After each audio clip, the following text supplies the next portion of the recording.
How did you meet Young Buck? I met Young Buck in Atlanta, Georgia. I was fucking with this nigga named Kill from Grape. And we was doing our thing back then. I guess you would call it trapping. And actually, Kill had went to Atlanta with my nigga Kill at the time. And, Isn't Young Buck the one that introduced you to he 50 was, everybody, yeah. right? Young Buck, I met him in Atlanta, and when I met him, he was already down with 50. oh yeah, he was on a road trip. I met him 2 days after the G Unit spinner got stolen, got jacked in Chicago. Oh, okay. Yeah, so instead of him, when he left Chicago, he came to Atlanta.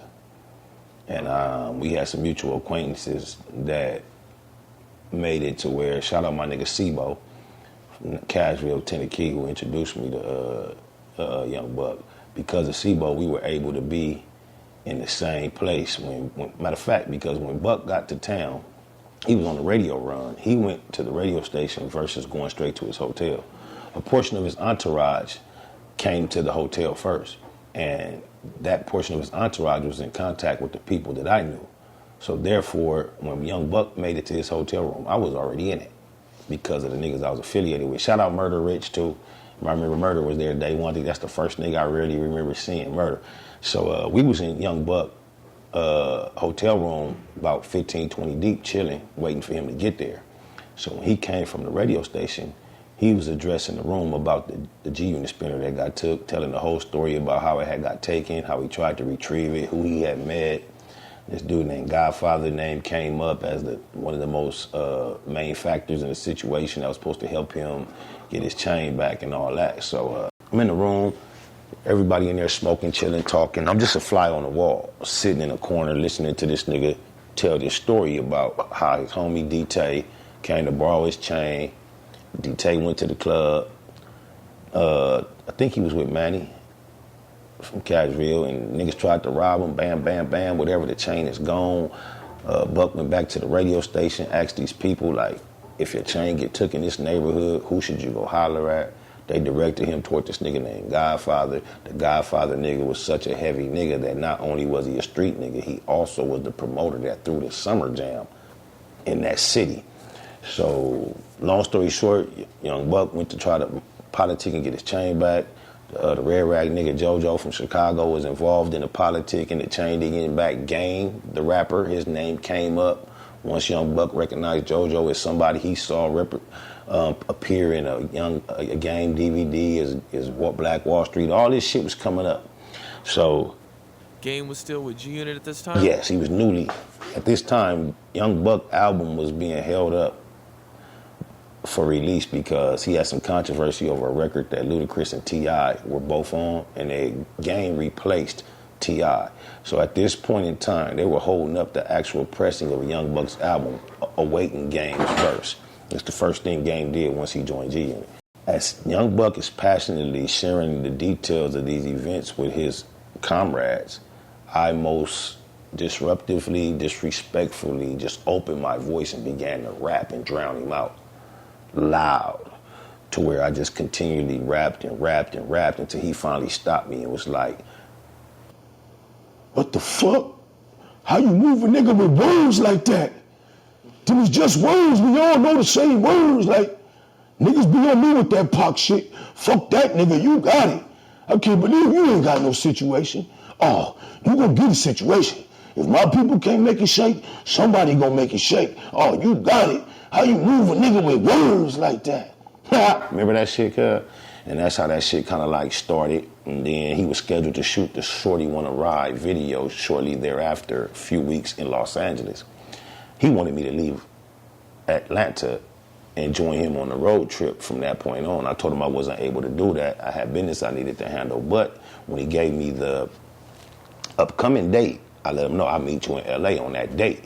So that was the Shorty Wanna Ride video shoot, and that's where I had the opportunity to be just as disrespectful to 50 Cent when he was having a conversation about the same chain to a lot of the same niggas and some more. And he was telling Young Buck at that time, me and Piper, great, Piper Snipe, who was also on Politicking with me and Fast Lane Fig on the demonstration song. He was in the trailer with me. Sebo was in there, a bunch of other niggas. But 50 was telling Young Buck, D-Tay is over. He can't take no pictures next to you. He better not be on no music. Who is this? D-Tay, that's who actually got robbed for the chain. Shout out Yellow Fella, you know facts is facts. Wait, now let me tell you something. Share the difference between a Young Buck and a 50. As I began to drown a Young Buck out in rapping, I developed eye contact with him where I could tell, like, oh, yeah, I got him. And it caused me to be at my best. The difference between 50 Cent, when I did the same thing for 50 Cent, that nigga was staring at me like a statue, like cement, had me double, like second guessing in my mind if I had made the wrong move or not. Because this nigga would, you could look in a person's face and kind of see their reaction if they feeling you or not. And if, you know, with Young Buck, I was able to, like, you know, obviously control his reception and make him feel me. That nigga 50 just looked at me like I was a motherfucking fool. And to the point where I didn't just keep rapping until 50 stopped me. I had kind of got to the point where I was looking like, uh-oh, I think I fucked up. And I just kind of like, I said I could go on. And he was like, for what? And he started telling people around him to get my number, and it went the same way. But for the whole time that I was performing, that nigga was looking at me like, who is this nigga and why is he talking? When we were in Atlanta, long story short, okay, after, you know, I rap Young Buck, and now I'm on the team now. Well, he called Shot Money, told somebody this, Shot Money that. Remember, we're going to take you back to this Godfather nigga. Now, I remember some of the names he mentioned. He mentioned Made Men. That he saw Made Men Chains and Kanye West coming out of this room and that room. They were in Chicago. And Kanye hadn't really turned into Kanye.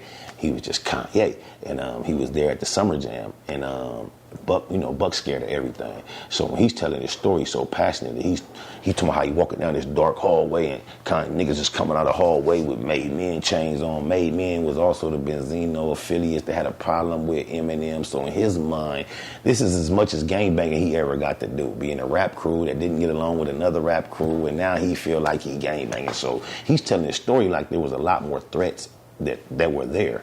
But it sounded good when he was first telling it. You know, I didn't know he Made Men. I'm like, but all I know when he's mentioning Made Men, my nigga J.O. Felony worked on a Made Men project. So he mentioned Game Name. Checkmate. He mentioned this Godfather nigga. So my play was to try to show this nigga I'm tapped in. I got on the phone with J.O. like, cuz, it's an incident happened, Chicago, G-Unit Spinner, whoop-de-wop, Made Men chain, my nigga, tap in, see what you can see. J.O. on the speaker, like, I don't really know, but I'm gonna see, cuz. I'm like, all right, good looking, Crip. Then I call Game. I'm like, now, Game and I had a relationship that was pre-existing this day. And, you know, me being who I am, I met Game battling for DMX, crushed him. And from that point on, we was homies for quite some time. I can't really give a perspective if it was a year and a half, 2 years, somewhere like that. And he had never made any type of, not that I deserved it or was desiring it or needed it or wanted it, but just as a fact, he had never made any effort to include me in anything as far as his career or furthering mine or nothing. So I actually ended up on the inside of a G-Unit situation. When he walked in the room, he saw me there and was looking like, what the fuck are you doing here? Without any of his assistance. So you knew Game for a long time. Before Yes. G-Unit or Yes. anything, and it just so happened that lined up like that. And I set that up to let you know one day I called him out the blue concerned about a G-Unit spinner. And I know in his mind, he's like, what the fuck is he giving a fuck? I'm in the room with Young Buck. It's like, matter of fact, I think Buck called on his phone, then I began to talk. I think that's how he first realized, like, what the fuck? So I'm going to keep it real. My spiel back then, when I approached everybody I knew, J.O., eventually Suge, Game, and everybody, I said, cuz that spinner got took. I said, my brother was there. I feel like it got took from me. My brother wasn't there, but this is how I explained to these niggas who wonder why I'm so give a fuck. I was telling them, the G-Unit spinner got took, my brother was there, I feel like it got took from me, and I'm trying to see what can happen about getting it back. So that's how the politicking started on my behalf. And Buck called the Chicago nigga, Godfather, salute to that nigga. And Godfather, he happened to say, when I got on the phone with him, I'm like, yeah, The chain got took. My brother was there. I feel like it got took from me. I'm from L.A. When I told him I was from L.A., in order to make me aware of his stature and his status, he was like, well, if you from L.A., you need to know. When I come to L.A., I touch down with niggas like Suge Knight.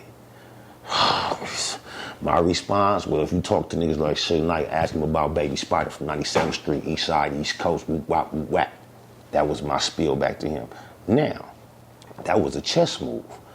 Suge had the opportunity at that point because, mind you, remember, I walked away. Now I'm over here with these niggas he don't like. Suge had the opportunity to downplay what I represented right then and kill it all. But, however, this is why I salute Suge in hindsight when I start analyzing the whole play. The Godfather nigga called Young Buck back and told him that chain is gonna come back and you could thank that Spider Low nigga. So when I analyze it all, that means when I put the 10 on the 10 that I actually deserve, Suge validated it versus hated like a lot of these other niggas do. That's why I salute him on that level, on some real shit. And therefore, the actual process of the chain changing hands to get back, I couldn't tell you. But I'm going to tell you this.